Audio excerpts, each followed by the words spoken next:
নোকিয়ার smartphone তাও আবার শুধুমাত্র 12 থেকে 13 হাজার টাকায় বাংলাদেশে। হ্যাঁ, আপনাদের হয়তো বিশ্বাস হচ্ছে না, অবিশ্বাস্য এই প্রাইসে পাওয়া যায় নোকিয়া G20 স্মার্টফোনটা বর্তমানে বাংলাদেশে। আর এই স্মার্টফোনটাতে রয়েছে 48 মেগাপিক্সেলের কোয়াড রিয়ার ক্যামেরা সেটআপ।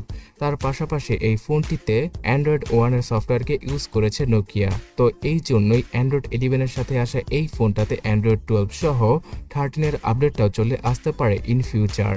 তাছাড়া খুব ভালো সফটওয়্যার এক্সপিরিয়েন্সের পাশাপাশি নোকিয়ার ব্র্যান্ড ভ্যালু, এই সকল কিছু মিলিয়ে শুধুমাত্র 12 থেকে 13 হাজার টাকা খরচ করে G20 স্মার্টফোনটা বর্তমানে আপনারা ইজিলি বাংলাদেশ থেকে কিনতে পারবেন। তো কোথা থেকে এই ফোনটা কিনবেন আর ফোনটা আপনাদের জন্য কেমন হবে সেটা জানার আগে ফোনটার ভেতরে কি কি রয়েছে সেই সম্পর্কে জেনে নেওয়া যাক। নোকিয়া G20 স্মার্টফোনটাতে 5050 mAh এর ব্যাটারিকে ইউজ করেছে নোকিয়া। তো এর মাধ্যমে নোকিয়ার অপটিমাইজেশনের কারণে 2 দিনের মতো ব্যাটারি ব্যাকআপ পাওয়া যাবে এই ফোনটা থেকে। তবে হেভিলি ইউজ করলে 8 ঘন্টার মতো অ্যাসিটি আপনারা ইজিলি পেয়ে যাবেন।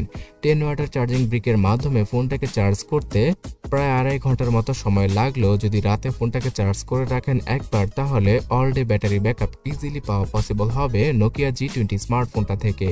এই ফোনটার পেছনে রয়েছে 48 মেগাপিক্সেলের কোয়াড রিয়ার ক্যামেরা সেটআপ। হ্যাঁ, বিশ্বাস না হলেও বর্তমানে 12 থেকে 13 হাজার টাকা খরচ করে আপনারা এইরকম একটা ক্যামেরা সেটআপ নোকিয়ার মতো একটা ব্র্যান্ড থেকে পেয়ে যাচ্ছেন। 48 মেগাপিক্সেলের ক্যামেরার অ্যাপারচার f1.8, সো এই ফোনটা দ্বারা লো লাইটও মোটামুটি ভালো মানের ছবিগুলো ক্যাপচার করা পসিবল। এছাড়া 5 মেগাপিক্সেলের আলট্রাওয়াইড ক্যামেরার পাশাপাশি 2 মেগাপিক্সেলের দুইটা ফালতু ম্যাক্রো আর ডেপথ ক্যামেরা সেন্সরও রয়েছে এই ফোনটার পেছনে। তবে যাই হোক, ফুল এইচডি রেজলিউশনে ভিডিওগুলো শ্যুট করা পসিবল হবে ফোনটার রিয়ার এবং ফ্রন্ট ক্যামেরা দ্বারা। আর ফ্রন্ট ক্যামেরার কথা যেহেতু বলছি, সেলফি হিসেবে 8 মেগাপিক্সেলের মোটামুটি ভালো মানের সেলফিকে ইউজ করেছে নোকিয়া এখানে, যেটা কিনা ছোট্ট আকৃতির নচের মধ্যে রয়েছে। আর এই স্মার্টফোনটার বেজেল মোটামুটি কিছুটা বড় হলেও বাজেট ক্যাটাগরি ডিভাইস হিসেবে আপনারা এটা মেনে নিতে পারবেন।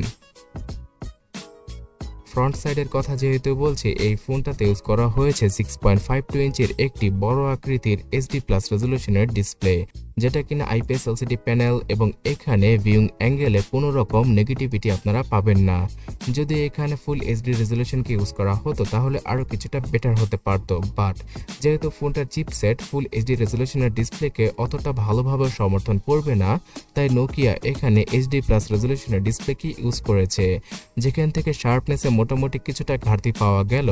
অ্যাজ এ বাজেট ক্যাটাগরির ডিভাইস আপনারা এই জিনিসটা মেনে নিতে পারবেন। আর যারা কিনা নর্মালি ফোন ইউজ করে থাকেন তাদের চোখে এই জিনিসটা অতটাও পড়বে না। কালার কোয়ালিটির কথা বলতে গেলে একদম ন্যাচারাল কালারের ডিসপ্লের সাথেই আসে নোকিয়ার এই ফোনটি। এখানে তেমন কোনো পাঞ্চি কালার পাওয়া যাবে না। আর ডিসপ্লের টাচ রেসপন্সও খুব ভালো, যদিও কিনা এই স্মার্টফোনটাতে কোনো হাই রিফ্রেশ রেটে ডিসপ্লেকে ইউজ করা হয়নি।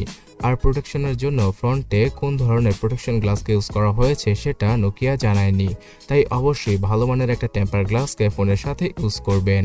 তার পাশাপাশি ব্যাক পলি আর ভালো মানের একটা টিপু কেসকে ইউজ করলে ফোনটা দীর্ঘদিন চালানোর পরও নতুনের মতো লাগবে। যেহেতু ফোনটার পেছনে পলিকার্বনেটের ব্যাক প্যানেলকে ইউজ করা হয়েছে, তাই এখানে খুব সহজেই স্ক্র্যাচ পড়ে যেতে পারে। এই ফোনটার হোয়াইট কালারের ভেরিয়েন্টটা আসলে মারাত্মক লেভেলের সুন্দর লাগে। কি বলেন আপনারা? অবশ্যই কমেন্ট করে জানাবেন। 4GB র্যামের ভেরিয়েন্টের সাথে আসে নোকিয়ার এই ফোনটি, যেখানে কিনা 64GB আর 128GBর ইন্টারনাল মেমোরিকে ইউজ করা হয়েছে, আর যার রিড এবং রাইডের স্পিডটা অনেকটাই eMMC 5.1 এর ইন্টারনাল মেমোরির মতোই হবে। দুইটা 4G সিমের পাশাপাশি একটা এসডি কার্ডকে ইজিলি ইউজ করা পসিবল হবে নোকিয়া G20 স্মার্টফোনে। এই ফোনটাতে ভার্চুয়াল র্যামের সুবিধা না থাকলেও গুগলের স্টক অ্যান্ড্রয়েডকে আপনারা পেয়ে যাবেন। নোকিয়ার সবগুলো স্মার্টফোনেই অ্যান্ড্রয়েড 1 এর সাপোর্টটা থাকে, যার মাধ্যমে কিনা সর্বোচ্চ 2 থেকে 3 বছরের ওএস আপডেট পাওয়া যায়। তো যেহেতু নোকিয়ার এই ফোনটা অ্যান্ড্রয়েড 11 এর সাথে এসেছিল, তাই এখানে অ্যান্ড্রয়েড 12 এর সাপোর্টটা আপনারা ইজিলি পেয়ে যাচ্ছেন। আর আগামীতে হয়তো অ্যান্ড্রয়েড 13 এর আপডেটটাও চলে আসতে পারে। তার সাথে এই ফোনটাতে আগামী আরও 2 বছরের সিকিউরিটি প্যাচের আপডেটটা পাওয়া যাবে। সো এক কথায় বলতে গেলে স্টক অ্যান্ড্রয়েডের মতো অ্যান্ড্রয়েডের ভার্সনই হয় না, যদিও কিনা এখানে ফিচারগত দিক দিয়ে কিছুটা কম ফিচার কি আপনারা পেয়ে যাচ্ছেন। তবে রেগুলারলি ইউজ করার ক্ষেত্রে এই স্টক অ্যান্ড্রয়েড অথবা অ্যান্ড্রয়েড 1 একটা ভালো ইউজার এক্সপিরিয়েন্স দিয়ে দেবে আপনাদের। অনেক বেশি স্মুথ মনে হবে এই ফোনটা ইউজ করে আপনাদের কাছে। যদিও কিনা ফোনটাতে রয়েছে MediaTek Helio G35 এর মতো চিপসেট, যেটা কিনা 10 থেকে 12,000 টাকার স্মার্টফোনের জন্য একটা পারফেক্ট চিপসেট বর্তমান সময় অনুযায়ী। আর না হয় আপনি খেয়াল করে দেখুন, Oppoর A57 স্মার্টফোনকে Oppo কিছুদিন আগে লঞ্চ করেছে 18,000 টাকায়, আর সেই ফোনটাতে 4GB র্যামের পাশাপাশি এই MediaTek-এর G35 চিপসেটকে ইউজ করা হয়েছে। তো এক কথায় বলতে গেলে আপনারা পারফরমেন্সের দিক দিয়ে তো অতটাও হাই পারফরমেন্স আশা করতে পারবেন না এই ফোনটা থেকে। তারপরও রেগুলারলি ফেসবুক, ইনস্টাগ্রাম, বিকাশ, ইউটিউব এই সকল অ্যাপগুলো ইজিলি ইউজ করার ক্ষেত্রে G35 চিপসেটটা আপনাদের অবশ্যই কাজে আসবে। আর গেমিংয়ের ক্ষেত্রে টুকটাক গেমগুলো আপনারা খেলতে পারবেন, যেমন লো গ্রাফিক্সের গেমগুলো আপনারা ইজিলি প্লে করতে পারবেন Nokia G20 স্মার্টফোনে। তাছাড়া ফ্রি ফায়ার গেমটাও মোটামুটি ভালো গ্রাফিক্সে প্লে করা পসিবল হবে। তবে আহামরি তেমন কোনো পারফরমেন্স পাওয়া যাবে না নোকিয়ার এই ফোনটা থেকে। যারা কিনা সেকেন্ডারি ডিভাইস হিসেবে অথবা মা বাবার জন্য একটা ফোন খুঁজছিলেন, তাদের জন্য এই ফোনটা পারফেক্ট। বর্তমানে এই বাজেটে Poco C31 স্মার্টফোনটা পাওয়া যায়। তো আমি মনে করি সেই ফোনটা থেকে নোকিয়ার সফটওয়্যার এক্সপিরিয়েন্স আর ব্র্যান্ড ভ্যালু অনেক বেশি।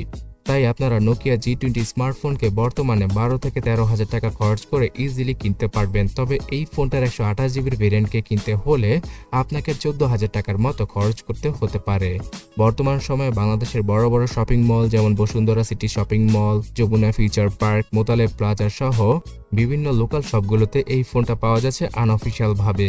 আর হ্যাঁ বন্ধুরা, Nokia G20 স্মার্টফোনে জাইরো সেন্সরটাও রয়েছে, যেটা কিনা এই বাজেটে কোনো ডিভাইসে আদৌ কোনো ব্র্যান্ড দিচ্ছে কিনা সেটা আমার জানা নেই। তবে আপনারা যদি 15 থেকে 20,000 টাকার সেরা ফোনগুলো সম্পর্কে জানতে চান, তাহলে ডান পাশের ভিডিওটাতে ক্লিক করুন অথবা কমেন্ট সেকশনটা চেক করুন। আর পরবর্তী ভিডিওর জন্য সাবস্ক্রাইব এবং ফলো করে রাখুন এই চ্যানেলটি। ধন্যবাদ।